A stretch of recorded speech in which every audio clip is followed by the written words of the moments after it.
누군가가 나를 만만하게 보는 데는 오래 걸리지 않습니다. 보통 3번이면 충분합니다. 웃는 얼굴, 무조건적인 양보, 거절하지 못하는 태도, 이 3가지가 반복되는 순간 상대는 마음속에서 조용히 결론을 내립니다. 아, 이 사람은 원래 이렇게 해주는 사람이구나.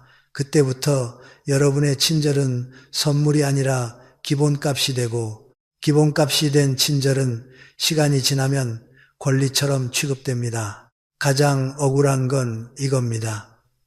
내가 진심으로 베푼 것이 상대에게는 고마움이 아니라 당연함으로 바뀌는 순간, 가족 관계에서도 흔합니다. 필요할 때만 찾아와 손주 봐달라, 돈 좀 빌려달라 말하고 정작 내가 아프거나 힘들 땐 모르는 척하는 장면 말입니다. 친구도 마찬가지입니다. 내가 먼저 연락하고 내가 밥을 사고 내가 챙기면 그땐 웃습니다. 그런데 내가 부탁할 일이 생기면 미안, 요즘 바빠라며 슬쩍 빠져나갑니다. 나는 좋은 마음으로 시작했는데 남는 건 상처와 자괴감 뿐이지요. 여기서 많은 분들이 잘못된 방향으로 대응합니다. 속이 상하니까 감정을 쏟아냅니다. 내가 너한테 어떻게 했는데 이럴 수 있어. 따지고 서운함을 말하고 목소리를 높입니다. 그런데 현실에서 말로 바뀌는 사람은 많지 않습니다. 오히려 상대는 마음을 닫고 왜 또 잔소리야라는 반응으로 돌아서지요. 그래서 저는 다른 길을 말씀드리고 싶습니다. 화를 낼 필요도 싸울 필요도 없습니다. 상대의 태도를 바꾸는 가장 빠른 방법은 말이 아니라 내 행동의 신호를 바꾸는 것입니다. 그 출발점이 바로 이것입니다. 거절할 때 설명을 길게 하지 마십시오. 대부분의 무시는 여기서 시작됩니다. 부탁을 거절해야 하는 순간 우리는 상대가 기분 나빠할까봐, 내가 매정해 보일까봐 이해받고 싶어서 말을 길게 합니다. 그날 병원 예약이 있어서요. 허리가 좀 아파서 오래 서 있기가 힘들 것 같고요. 지난번에도 무리했더니 다음날 너무 힘들었어서요. 이런 설명은 배려처럼 보이지만 관계의 힘의 구조에서는 정반대로 작동합니다. 말이 길어지는 순간 거절은 거절이 아니라 협상이 됩니다. 그리고 상대는 무의식적으로 이렇게 느낍니다. 이 사람은 지금 내 허락을 구하고 있구나. 여러분은 단지 사정을 말했을 뿐인데 상대는 그것을 승인 요청으로 받아들이는 겁니다. 그때부터 여러분은 조용히 을이 됩니다. 왜냐하면 이유를 말하는 순간 상대는 해결책을 찾기 시작하기 때문입니다. 그럼 시간 바꾸면 되잖아. 병원은 다음에 가면 되지. 너 말고 누굴 부탁해. 네가 해줘야 편하지. 이런 말이 튀어나오는 이유는 간단합니다. 여러분이 설명으로 가능성의 문을 열어줬기 때문입니다. 여러분이 길게 말하면 말할수록 상대는 더 확신합니다. 결국은 해주겠지. 그리고 그 확신이 쌓이면 존중은 사라집니다. 무시는 아주 자연스럽게 시작됩니다. 그러면 어떻게 해야 합니까? 방법은 단순합니다. 짧게 말하십시오. 사실만 말하십시오. 결정처럼 말하십시오. 거절은 설득이 아니라 결정이어야 합니다. 그건 어렵겠습니다. 오늘은 다른 약속이 있습니다. 이번엔 제가 맡기 힘듭니다. 이 정도면 충분합니다. 여기서 중요한 건 차갑게 말하라는 뜻이 아닙니다. 표정은 온화해도 됩니다. 목소리도 낮아도 됩니다. 다만 기준을 흐릴 만큼 말이 길어져서는 안 됩니다. 품격 있는 사람은 친절하지만 친절의 경계가 있습니다. 도와주되 자기를 깎지 않고 배려하되 기준을 버리지 않습니다. 그 태도가 상대에게 분명한 신호를 줍니다. 이 사람은 친절하지만 만만하지 않다. 저는 이것을 오래된 나무에 비유합니다. 뿌리는 깊어서 쉽게 흔들리지 않지만 가지는 유연해서 거칠게 부러지지 않습니다. 여러분도 그렇게 하셔야 합니다. 기준은 단단하게, 표현은 부드럽게, 그러면 상대는 본능적으로 조심하게 됩니다. 설명이 없는 그 단호함이 100마디 말보다 더 강한 신호가 되기 때문입니다. 오늘부터 한 가지만 실천해 보십시오. 부탁을 거절해야 할 때 미안해서로 시작하지 마세요. 구구절절 설명하지 마세요. 짧게 말하고 그 다음에는 평소처럼 웃으며 일상으로 돌아가십시오. 그 순간부터 상대는 느낄 겁니다. 아, 이 사람은 내가 함부로 대할 수 있는 사람이 아니구나. 그 깨달음이 생기면 태도는 자연스럽게 바뀝니다. 여러분이 설명을 줄이기 시작하면 상대는 처음엔 이렇게 반응할 수 있습니다. 왜? 무슨 일 있어? 갑자기 왜 그래? 이때 많은 분들이 다시 흔들립니다. 아니 사실은 하며 또 설명을 늘어놓지요. 그런데 바로 그 순간 다시 예전으로 돌아갑니다. 상대는 확인하는 겁니다. 이 사람 여전히 내 눈치를 보나? 여전히 내가 밀면 넘어오나? 그 테스트에 걸리면 무시는 계속됩니다. 그러니 두 번째 원칙은 이것입니다. 화를 내지 말고 조용히 문을 닫으십시오. 말로 훈계하지 말고 감정으로 싸우지 말고 그저 행동의 제공을 바꾸는 겁니다. 이것이 가장 품격 있고 가장 효과가 빠릅니다. 예를 하나 들겠습니다. 어떤 어르신이 계셨습니다. 이웃에 젊은 직장인이 살았는데 처음엔 서로 정이 있었습니다. 출장을 가면 화분에 물을 주고 택배가 오면 대신 받아주고 과일을 사면 나누어 주었습니다. 젊은 이웃도 처음엔 고마워했습니다. 명절엔 선물을 챙기고 주말엔 청소도 도와드렸지요. 그런데 1년쯤 지나자 조금씩 선이 무너지기 시작했습니다. 택배를 어르신 집 주소로 미리 말도 없이 보내놓고 연락하면 아 그거요 하며 늦게 찾아갑니다. 고맙다는 인사가 줄어듭니다. 출장만 가면 당연히 화분은 알아서 물 주실 거라 생각합니다. 어르신이 깨닫습니다. 내 친절이 당연한 서비스가 되어버렸구나. 여러분, 이때 사람들은 보통 두 가지 실수를 합니다. 첫째, 폭발합니다. 내가 너한테 어떻게 했는데. 둘째, 더 참고 더 해줍니다. 그래도 이웃인데, 그런데 진짜 자신을 지키는 사람은 세 번째 길을 택합니다. 똑같이 웃되 똑같이 다 주지 않습니다. 그 어르신은 다음 날부터 이렇게 했습니다. 복도에서 마주치면 예전처럼 웃으며 인사합니다. 그러나 먼저 말을 길게 걸지 않습니다. 출장 간다는 말을 들으면 잘 다녀오세요는 말하지만 화분 물 주기를 자청하지 않습니다. 택배가 와도 따로 연락하지 않습니다. 물어보면 있어요 라고만 말합니다. 즉 싸우지 않았습니다. 따지지 않았습니다. 설명도 하지 않았습니다. 그저 예전엔 제공하던 서비스를 조용히 중단한 겁니다. 처음 일주일은 상대도 대수롭지 않게 여깁니다. 하지만 2주가 지나면 이상함을 느낍니다. 뭔가 달라졌다. 예전처럼 웃는데 거리감이 있다. 이 거리감이 상대의 본능을 건드립니다. 왜냐하면 인간은 문이 언제든 닫힐 수 있다는 신호에 굉장히 민감하기 때문입니다. 결국 그 젊은 이웃이 조심스럽게 찾아옵니다. 그동안 너무 당연하게 생각했습니다. 죄송합니다. 택배는 자기 집으로 받기 시작하고 출장 때는 부탁드려도 될까요? 라고 먼저 묻습니다. 감사 인사도 다시 살아납니다. 여러분, 이게 핵심입니다. 상대가 왜 여러분을 만만하게 받는지 아십니까? 여러분이 마치 24시간 편의점처럼 늘 열려 있었기 때문입니다. 언제 가도 문이 열려 있고 요구하면 다 나오는 곳. 그런 곳을 누가 귀하게 여기겠습니까? 여기서 중요한 오해를 하나 풀어야 합니다. 문을 닫는다는 것은 인연을 끊는다는 뜻이 아닙니다. 절교하라는 말도 아닙니다. 예의는 유지하되 무례를 가능하게 만든 구조를 바꾸는 것입니다. 저는 이것을 조용한 물러섬이라 부릅니다. 말로 훈계하지 않으면서 행동으로 경계를 세우는 방식이지요. 이 방식은 싸움을 만들지 않습니다. 그런데도 효과가 강합니다.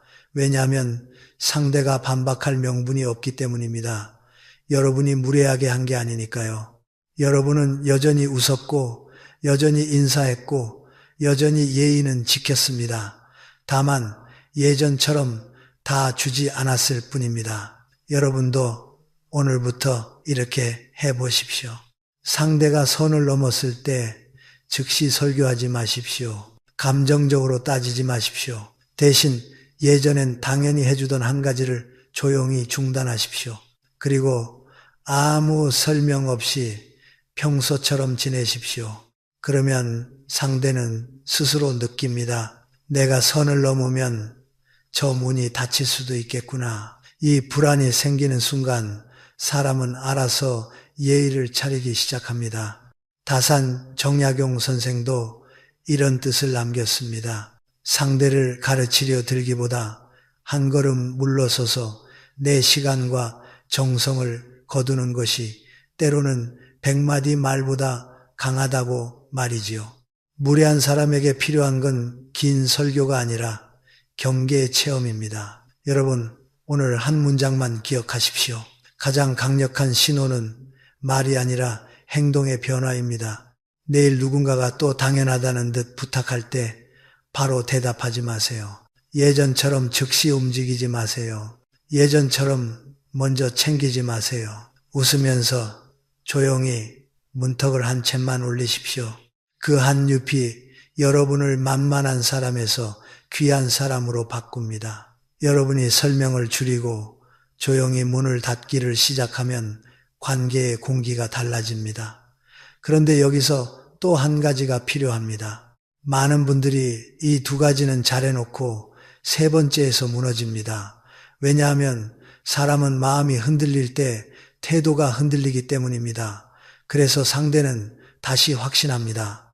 아, 결국 저 사람은 기분 따라 움직이네.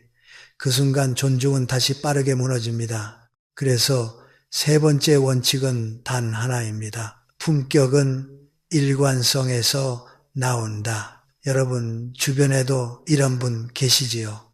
어제는 천사처럼 잘해주다가 오늘은 표정이 돌처럼 굳어있는 사람. 기분이 좋은 날은 세상 다 줄 것처럼 하고 기분이 나쁜 날은 한마디에도 날카롭게 쏘아붙입니다. 같이 지내는 사람은 늘 불안합니다. 오늘은 어떤 날이지?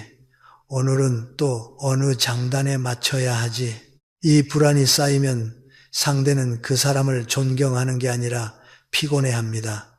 그리고 피곤함이 쌓이면 관계는 정이 아니라 요령으로 굴러갑니다. 가족 관계에서 특히 그렇습니다. 예를 들어 손주에게 용돈을 주는 장면을 보지요.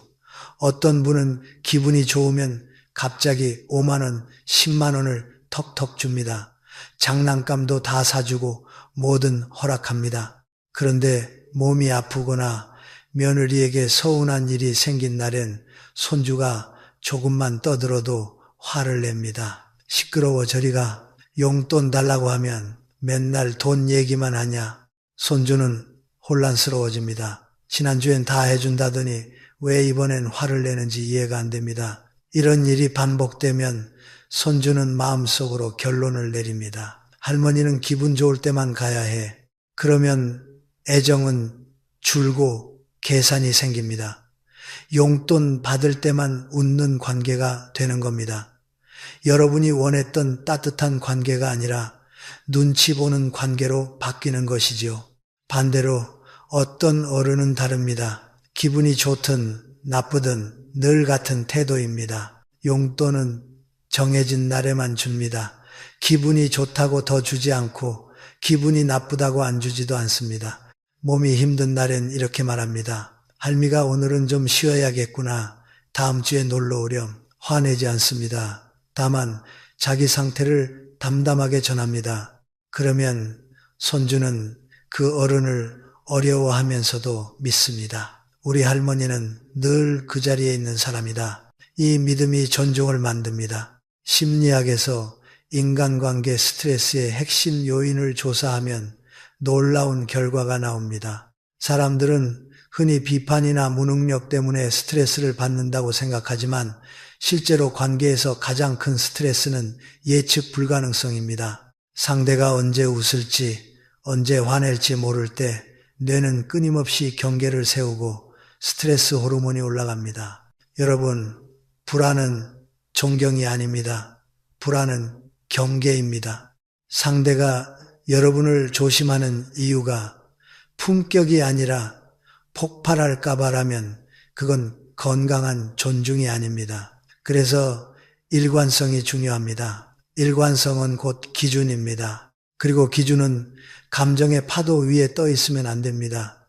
땅에 박혀 있어야 합니다. 오늘 기분이 좋다고 원칙을 무너뜨리지 말고 오늘 기분이 나쁘다고 예의를 버리지 마십시오.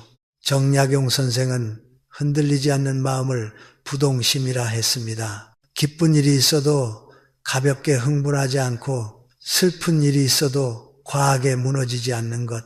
이게 단지 수행자의 덕목이 아니라 인간관계의 힘입니다. 왜냐하면 부동심이 있는 사람은 상대에게 예측 가능한 안정을 주기 때문입니다. 사람은 안정 앞에서 함부로 굴지 못합니다. 안정은 무게를 만들고 무게는 존중을 만듭니다.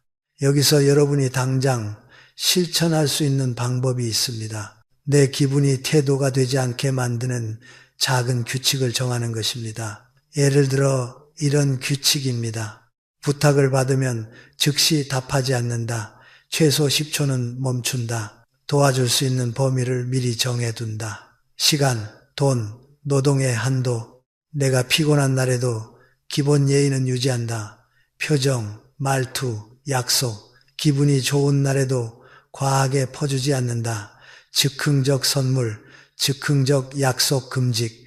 이 규칙이 생기면 여러분은 흔들리지 않습니다. 그리고 여러분이 흔들리지 않으면 상대도 흔들어 보려는 시도를 멈춥니다. 이 사람은 밀어도 안 움직이는 기준이 있구나. 그걸 알게 되면 사람은 자연스럽게 예의를 갖추기 시작합니다. 여러분, 존중받는 사람에게는 공통점이 있습니다. 친절이 그날의 기분에서 나오지 않습니다. 친절이 그 사람의 기준에서 나옵니다. 그래서 상대는 그 친절을 당연하게 쓰지 못합니다. 함부로 쓰면 관계가 흔들릴 걸 알기 때문입니다. 오늘은 거울을 보며 딱 한 문장만 다짐해 보십시오.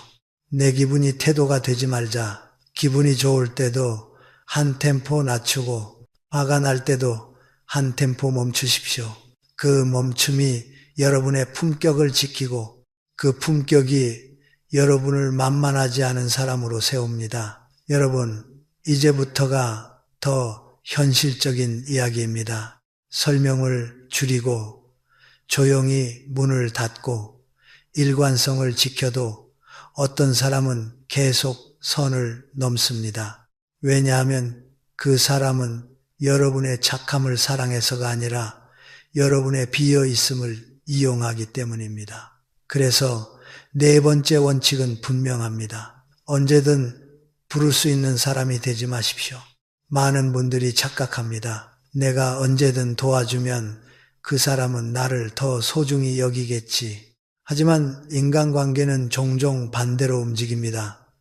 언제든 잡히는 사람은 점점 가벼워지고 쉽게 만나지는 사람은 쉽게 취급됩니다. 여러분이 시간을 비워둘수록 상대는 여러분을 내가 필요할 때 꺼내 쓰는 사람으로 인식합니다. 여러분 혹시 이런 별명 들어보셨나요? 5분 대기죠. 전화만 오면 바로 달려가는 사람입니다. 자식이 이번 주말에 갈게요 하면 친구 약속을 취소하고 장까지 봐놓고 전화기만 바라보며 기다립니다. 친구가 심심한데 나올래 하면 하던 일을 멈추고 나갑니다. 본인은 사랑이라고 생각합니다. 배려라고 믿습니다. 내가 든든한 나무가 돼야지. 그런데 이상하지요. 그렇게 해줄수록 상대는 더 쉽게 굴기 시작합니다. 어차피 저 사람은 시간 많아. 어차피 부르면 나오잖아. 이 생각이 깔리는 순간 존중은 빠르게 사라집니다. 여기 두 분의 이야기를 비교해 보겠습니다. 은퇴하신 박 선생님이 계셨습니다. 박 선생님은 은퇴 후 삶을 거의 자식에게 걸었습니다.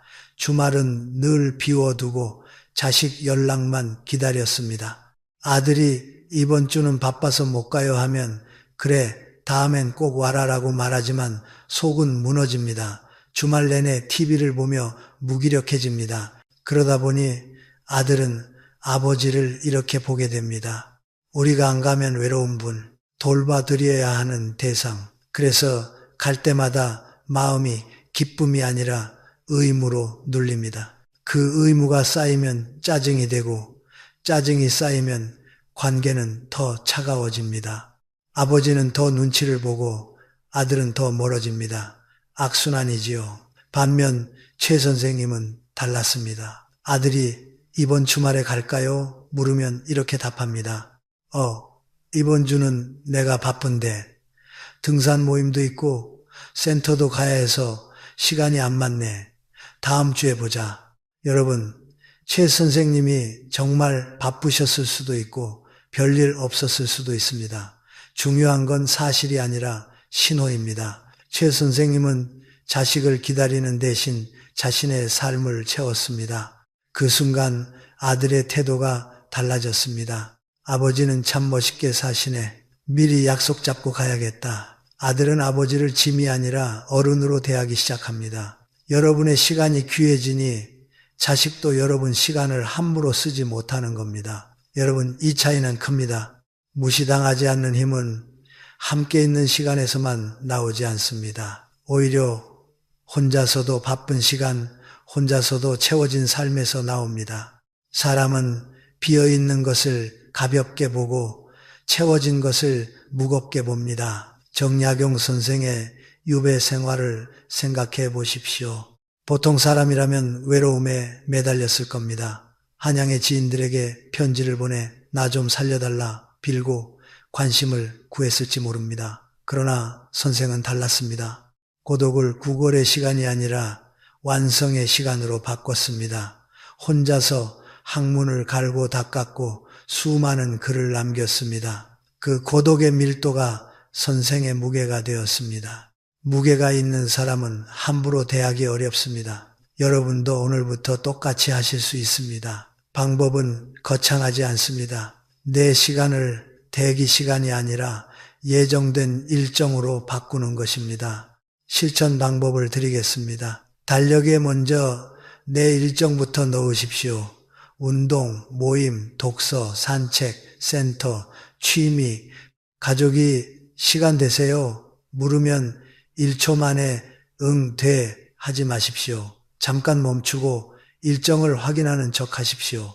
가끔은 이렇게 말하십시오. 미안하지만 이번엔 내가 약속이 있네. 다음에 보자. 도와주는 날짜와 시간을 고정하십시오.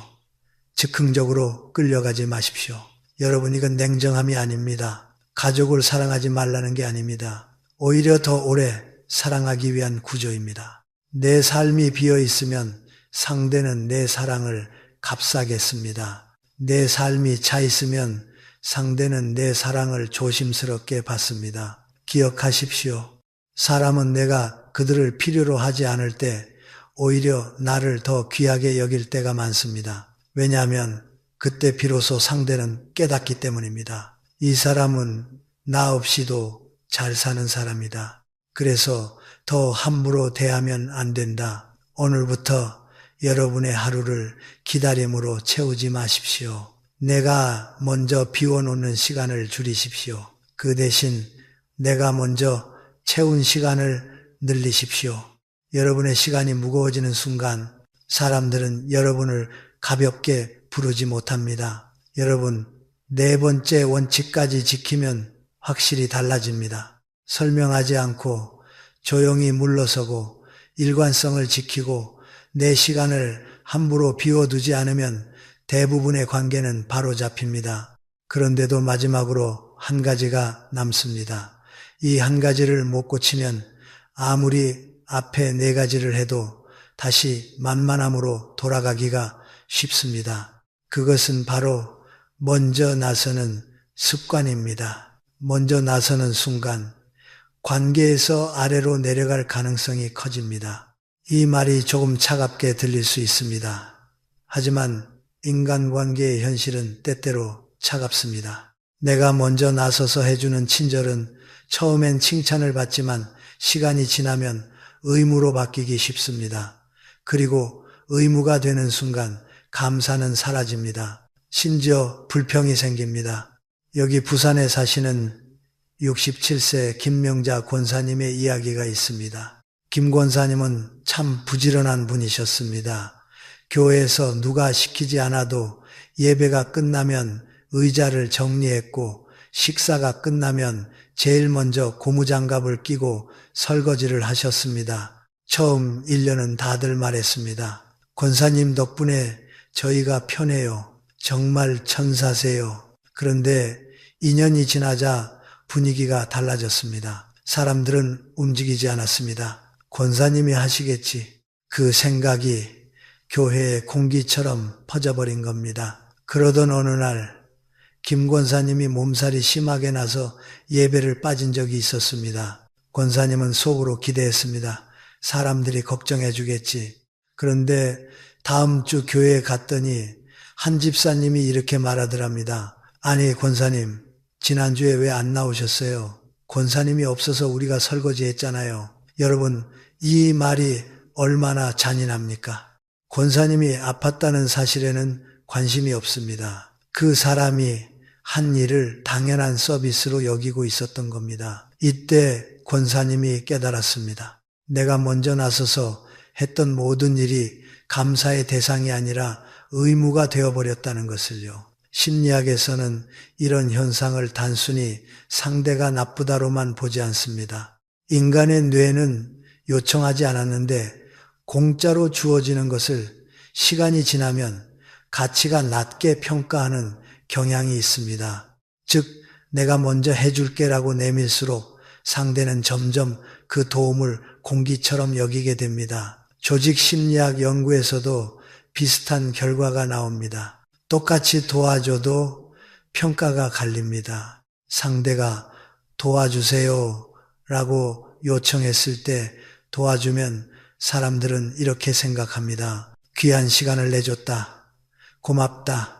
능력 있는 사람이다. 즉, 은인으로 존중합니다. 반대로 요청하지 않았는데 내가 먼저 나서서 제가 할게요 라고 하면 시간이 지나 이런 생각이 생깁니다. 저 사람은 원래 저걸 하는 사람, 시간이 맞나 보다, 존재감을 보이려나 보다, 그리고 마지막엔 가장 위험한 낙인이 찍힙니다. 우리보다 아랫사람인가? 잔인하지만 이런 식으로 관계의 위아래가 굳어지는 경우가 많습니다.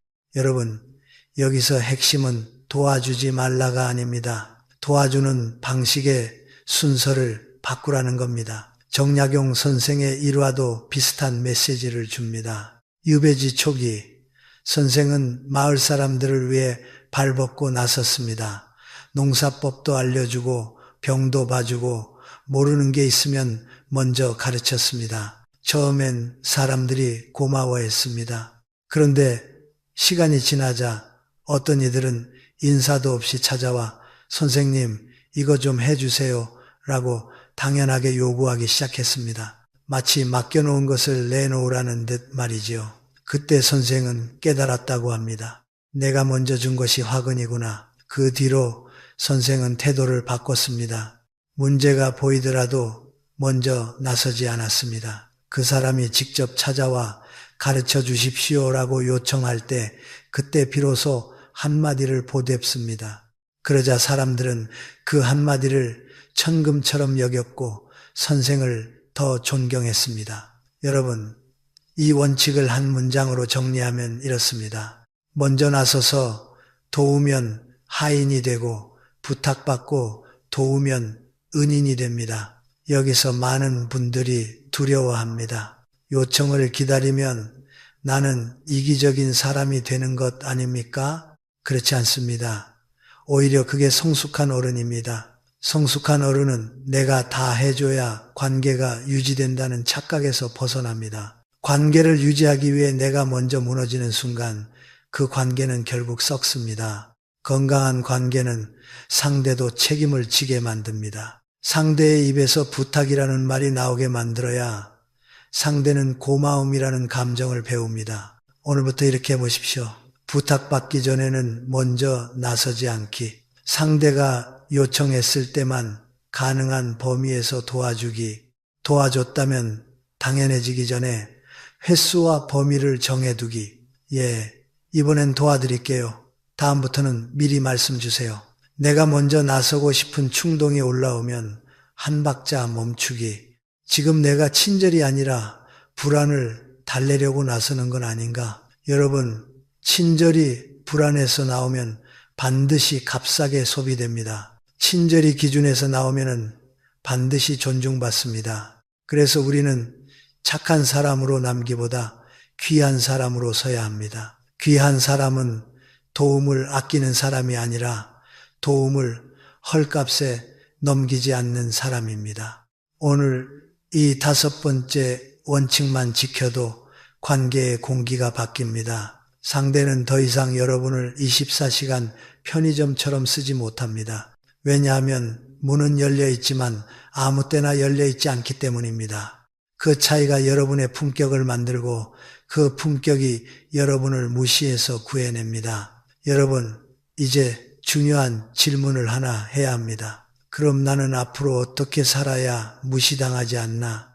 5가지 원칙을 들으면 고개는 끄덕이지만 마음 한구석에서 이런 불안이 올라옵니다. 내가 이렇게 경계를 세우면 사람들이 나를 멀리하지 않을까? 내가 차가운 사람이 되는 건 아닐까? 관계가 끊어지면 어쩌지? 그 불안 때문에 다시 예전으로 돌아가는 분들이 많습니다. 설명하지 않겠다 해놓고 결국 또 길게 설명합니다. 조용히 문을 닫겠다 해놓고 죄책감 때문에 다시 문을 활짝 열어버립니다. 일관성을 지키겠다 해놓고 기분이 좋으면 또 다 퍼줍니다. 내 시간을 지키겠다 해놓고 혹시 서운해할까봐 또 대기조가 됩니다. 요청받고 돕겠다 해놓고 내가 안 하면 누가 하지 하며 먼저 나섭니다. 여러분, 여기서 핵심은 기술이 아닙니다. 기술은 이미 알았습니다. 진짜는 마음의 중심, 즉 자기 대접입니다.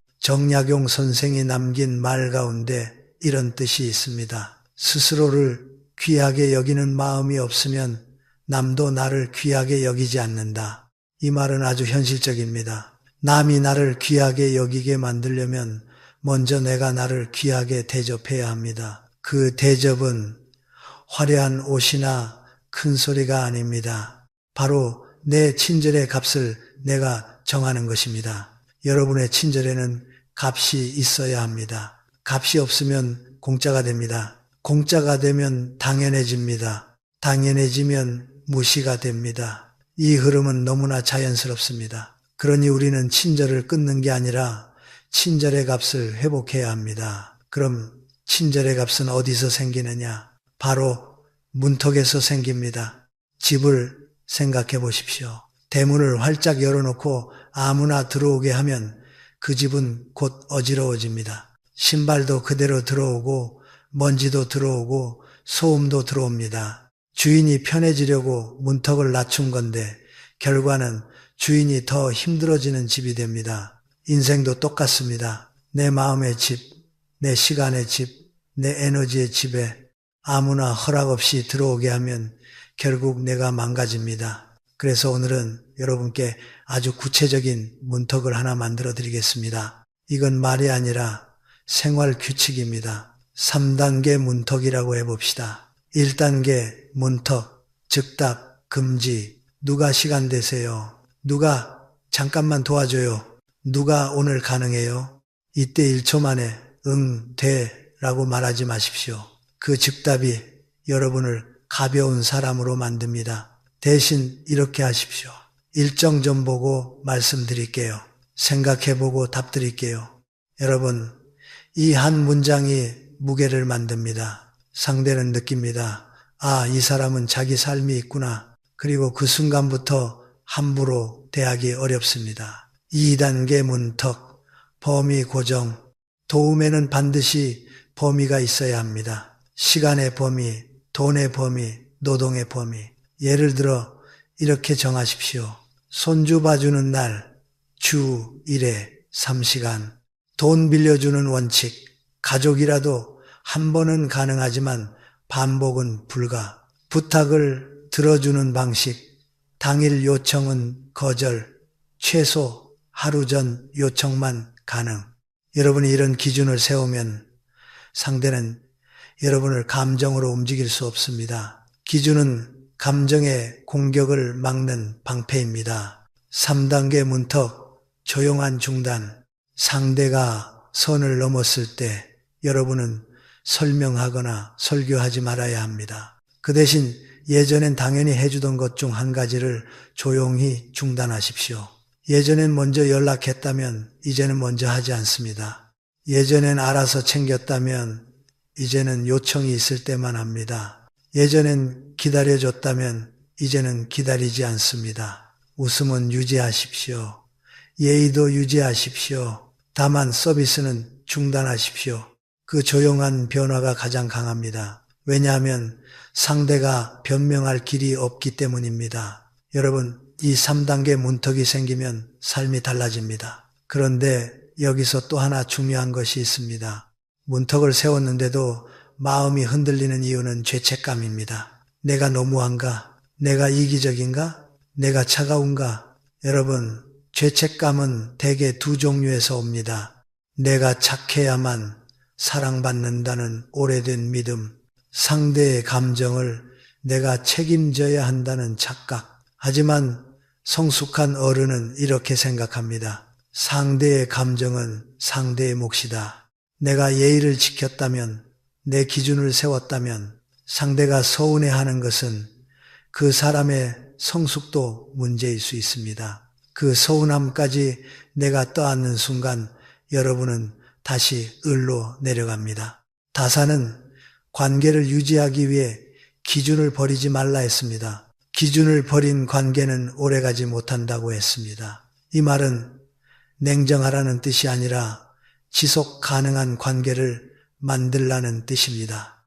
무너지면서 지키는 관계는 결국 원망으로 끝납니다. 원망으로 끝나는 관계는 사랑이 아니라 거래입니다. 여러분, 이제 마지막으로 한 가지를 분명히 하겠습니다. 무시당하지 않는 사람은 사람을 잃지 않기 위해 사는 사람이 아닙니다. 자기를 잃지 않기 위해 사는 사람입니다. 자기를 지키는 사람이 결국 관계도 지킵니다.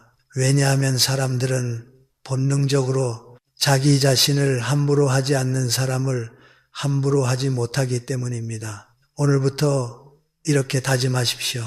나는 설명으로 나를 깎지 않는다. 나는 조용히 문턱을 올린다. 나는 기분이 아니라 기준으로 산다. 나는 내 시간을 먼저 채운다. 나는 요청받고 돕는다. 이 다짐은 상대를 바꾸기 위한 주문이 아닙니다. 나를 귀한 사람으로 다시 세우는 선언입니다. 여러분, 이제 마지막 고비입니다. 앞에서 우리는 설명하지 않기, 조용히 문 닫기, 일관성 지키기, 언제든 부를 수 있는 사람 되지 않기, 먼저 나서지 않기를 배웠습니다. 그런데도 실제 삶에서 가장 어려운 순간이 있습니다. 머리로는 아는데 손이 먼저 움직이고 입이 먼저 열리는 순간 말입니다. 그 순간 여러분을 무너뜨리는 건 기술 부족이 아니라 습관과 두려움입니다. 여러분이 무시당하는 관계에는 대개 한 문장이 숨어 있습니다. 내가 안 해주면 관계가 깨질 것 같아서. 이 두려움이 여러분을 다시 편의점으로 만듭니다. 다시 대기조로 만듭니다. 다시 내가 할게로 나서게 만듭니다. 그리고 다시 처음으로 돌아갑니다. 그래서 저는 오늘 여러분께 관계를 지키는 법이 아니라 더 근본적인 질문을 드리고 싶습니다. 여러분은 지금 사람을 지키고 있습니까? 아니면 사람 때문에 나를 잃고 있습니까?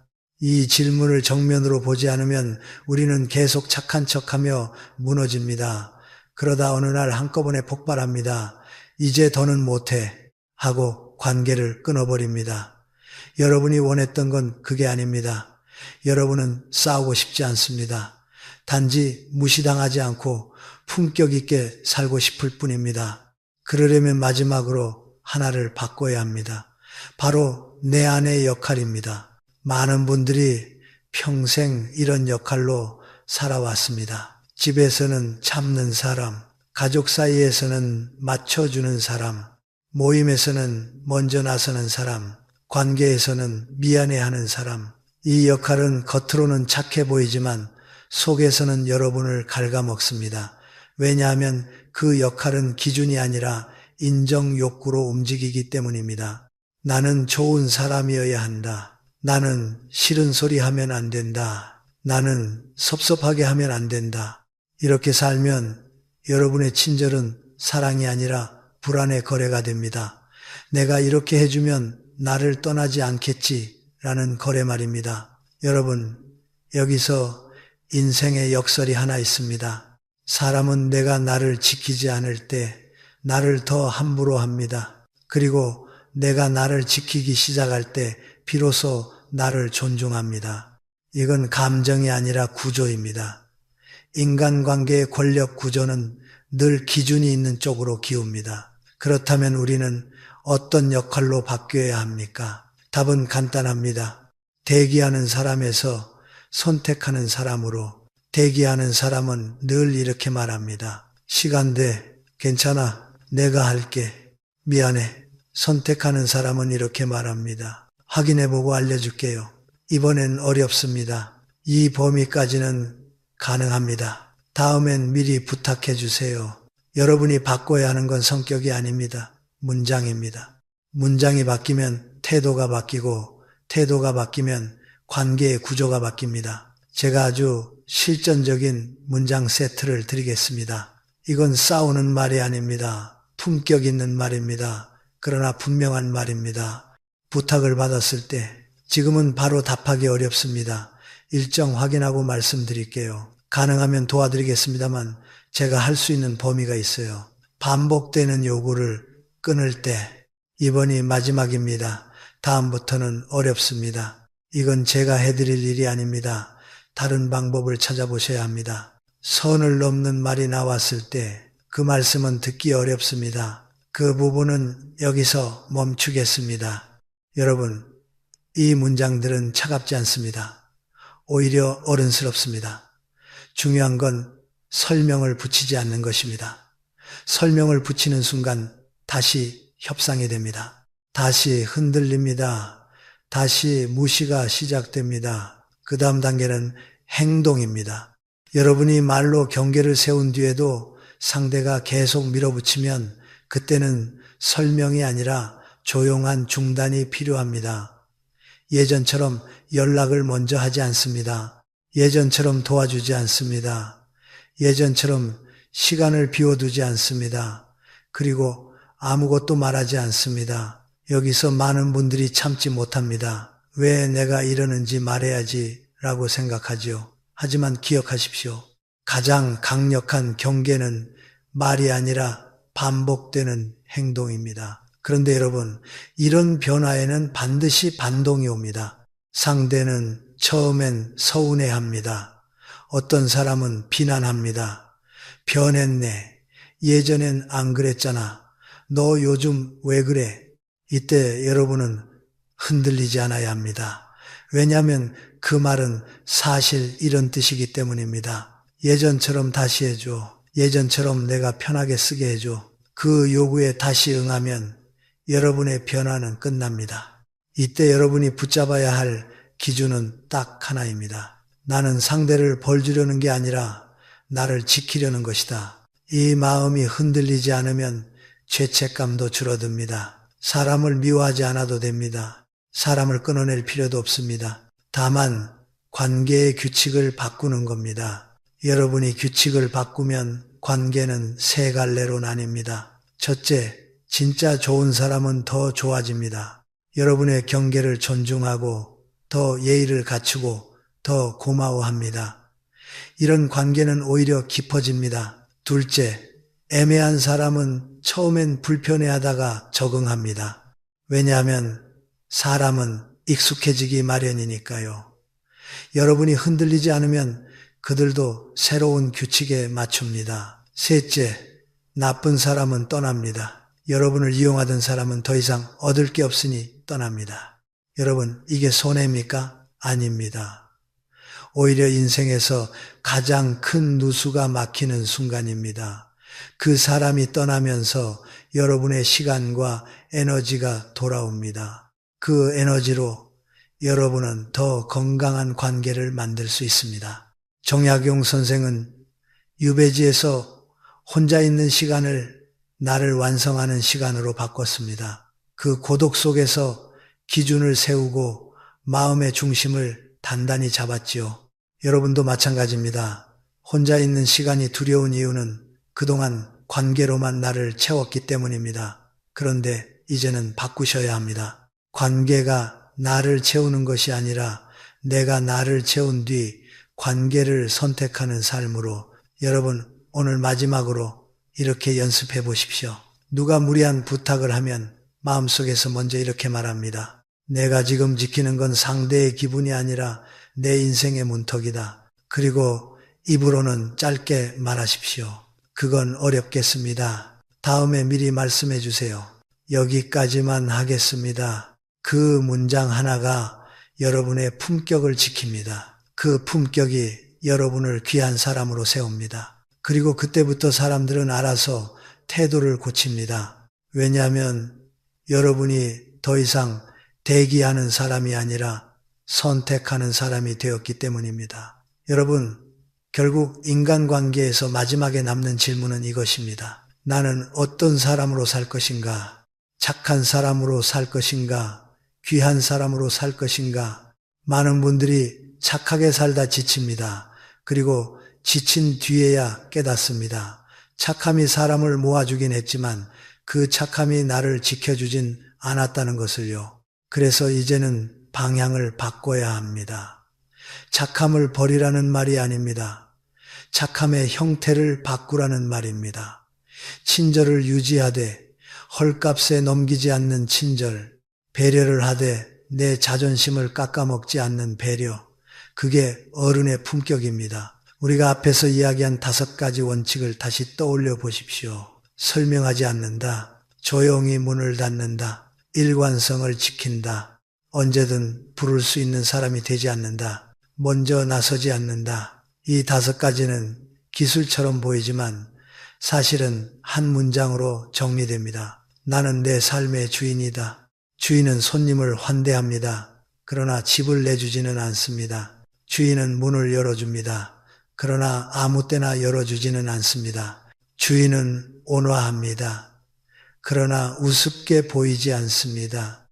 여러분도 이제 그렇게 살아야 합니다. 그런데 여기서 가장 큰 장애물이 하나 있습니다. 바로 습관적인 죄책감입니다. 내가 이렇게 하면 내가 나쁜 사람이 되는 건 아닐까? 내가 이렇게 거절하면 내가 정없는 사람처럼 보이지 않을까? 내가 선을 긋는 순간 관계가 깨지지 않을까? 여러분, 이 죄책감은 대부분 양심이 아니라 두려움에서 나옵니다. 사람이 떠날까봐 두려워서, 미움받을까봐 두려워서, 고립될까봐 두려워서 생기는 감정입니다. 하지만 두려움으로 하는 친절은 오래가지 못합니다. 두려움으로 하는 친절은 결국 원망이 됩니다. 그리고 원망이 쌓이면 언젠가 폭발합니다. 그러니 죄책감을 없애려 애쓰기보다 죄책감을 견디면서도 기준을 지키는 연습을 해야 합니다. 여러분이 기준을 세우면 사람들은 반드시 반응합니다. 어떤 사람은 변했네라고 말합니다. 어떤 사람은 예전엔 안 그랬잖아 라고 말합니다. 어떤 사람은 너 요즘 왜 이렇게 차가워 라고 말합니다. 그때 여러분이 해야 할 대답은 길지 않습니다. 제가 제 생활을 좀 정리하고 있습니다. 제가 요즘 제 건강을 챙기고 있습니다. 제가 할 수 있는 범위가 있습니다. 이 정도면 충분합니다. 설명을 길게 붙이지 마십시오.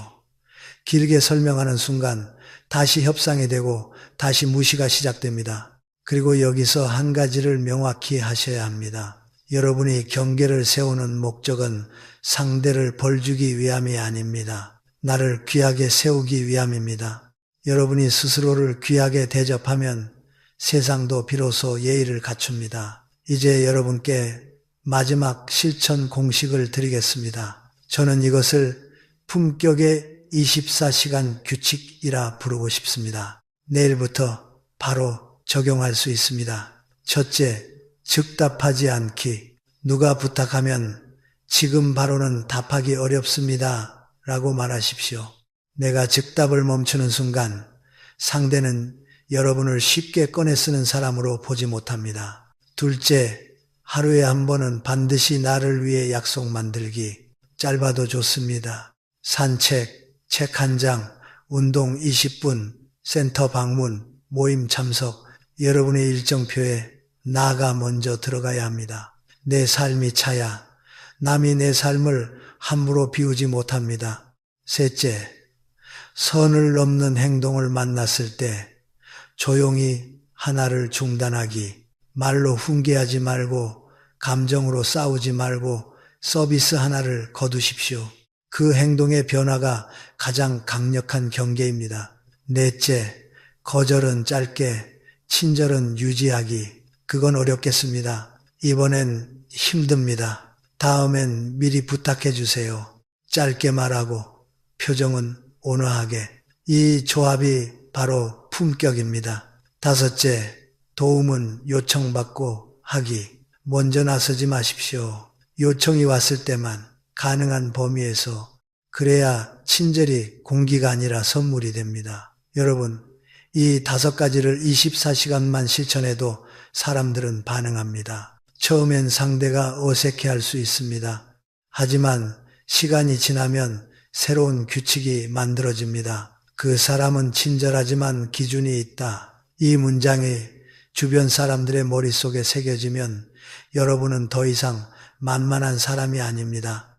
그리고 이제 마지막으로 저는 여러분께 삶의 태도 하나를 권하고 싶습니다. 바로 고요한 당당함입니다. 고요하되 물러서지 않는 것, 당당하되 공격하지 않는 것, 이게 나이 들수록 더 필요한 품격입니다. 여러분이 젊을 때는 힘으로 밀어붙일 수 있습니다. 말로 설득할 수도 있고 감정으로 싸울 수도 있습니다. 하지만 나이가 들수록 중요한 건 싸움에서 이기는 게 아닙니다. 품위가 지켜지는가입니다. 품위가 지켜진 관계만이 여러분의 노후를 편안하게 합니다.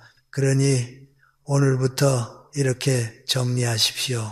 나는 사람을 미워하지 않는다. 나는 다만 문턱을 높인다. 나는 친절을 끊지 않는다. 나는 친절의 값을 지킨다. 나는 누구에게나 열려있지 않다. 나는 나를 귀하게 대접한다. 여러분, 관계는 결국 여러분이 허락한 만큼만 들어옵니다.